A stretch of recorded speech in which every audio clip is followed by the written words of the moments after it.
السلام عليكم اخواتي، كيفكم؟ ان شاء الله تكونوا بالف خير. اليوم راح نسوي مع بعض اكلة تركية مشهورة كتير اسمها اورمان كباب. اكلة كتير مفيدة وكتير طيبة وطريقة تحضيرها كتير سهل.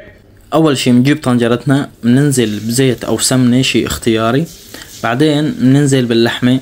اللحمة بهي الاكلة يفضل تكون كتيرة، طبعا كل انسان وحسب امكانيته، بس هي مشهورة بلحمتها الكتيرة. بعدين بنزل فوقهم ببصلتين مقطعات ناعم، بحرك لحتى تطلع مية اللحمة والبصل.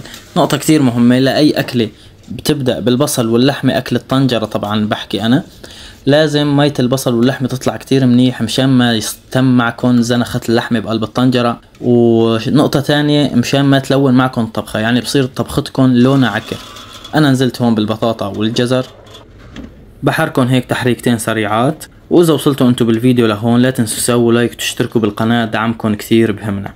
هلا بنزل فوقهم بالمي السخنة، والمي السخنة فيكم تستخدموا مي باردة يعني عادي، بس مشان تسرع عملية الطبخ. هلا بنزل فوقهم بالبازيلا الخضراء، والبازيلا يعني في انواع من البازيلا بتكون صعبة بالاستواء، يعني هذا الشي راجع لكم. فيكم اذا بتعرفوا نوعية البازيلا عندكم يعني ما بتستوي منيح، اسلقوها قبل ما تستخدموه مع الطبخ. انا هون ملحت، حطيت فليفلي اختياري طبعا، فليفلي حدي، حطيت تقريبا معلقة كاري، تقليبتين هيك محترمات. هلا بسكر عليها وبعيفها على نار عالية للغليان، وبعد الغليان بتفقدها كل 10 ل 15 دقيقة. هلا بنجي للرز. انا حطيت زيت، حطيت شعيرية للتحميص طبعا. هلا انا اسف على القطع حتى اللي راح يصير بالكاميرا، انا طفت علي الكاميرا وانا ماني منتبه. انا نزلت هون بالرز، الرز منقوع نص ساعة ومصفى نص ساعة.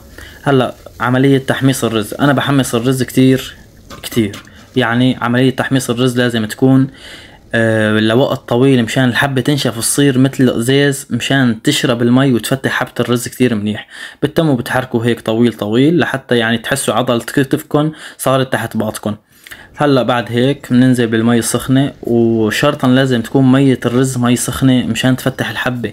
بعد هيك بعد ما نزلنا بالمي السخنة، عملية قياس الرز يعني عملية او يعني عيار الرز بالنسبة للمي، فوق الرز بسنتي يعني فيكس، هي ما في اي اختلاف. الرز القصير العادي الابيض لازم تكون المي فوق الرز سنتي واحد. انا هون بعد ما حركت نزلت كل الرز من اطراف الطنجرة، حسيت انه ناقص فزدت له تقريبا شي 200 ملي.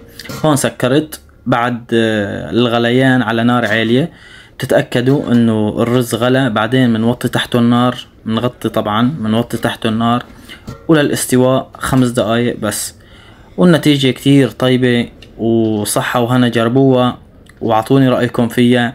لا تنسوا تسووا لايك للفيديو وتشتركوا بالقناة، والسلام عليكم ورحمة الله.